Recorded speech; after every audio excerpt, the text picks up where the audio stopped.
आपल्यासोबत सुधीर मुनगंटीवारजी जोडले गेलेले आहेत। सुधीरजी, सुप्रीम कोर्टाने आज स्पष्ट सांगितलंय की 6 मे 2025च्या आदेशानुसार 27% ओबीसी आरक्षणानुसारच आता निवडणुका होतील असं त्यांनी सांगितलंय। यावर प्रतिक्रिया काय? शेवटी सुप्रीम कोर्ट जो निर्णय देईल त्या निर्णयाच्या अनुसार निवडणुका घ्याव्या लागतील।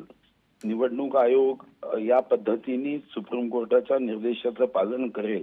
आपल्या देशामध्ये सुप्रीम कोर्टाने जे निर्देश दिले त्या निर्देशानुसार त्याचं पालन करणे ही जबाबदारी आहे। दोन्हीही बाजू ऐकून घेतल्यावर सुप्रीम कोर्टाने जे न्यायदान देताना जो निर्णय केला असेल त्यानुसार निवडणुका भविष्यात होतील।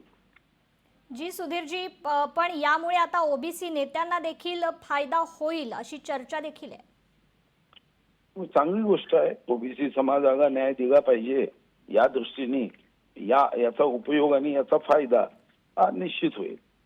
जी नक्कीच। आणि आगामी स्थानिक स्वराज्य संस्थांच्या निवडणुकांसाठी पण खरं तर आता हा जो निर्णय आहे तो महत्त्वपूर्ण मानला जातोय, यावर काय प्रतिक्रिया?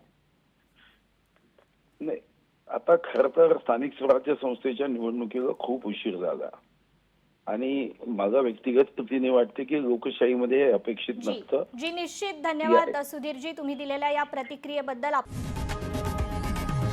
लोकशाही मराठी ऐका, पहा, जागरूक रहा।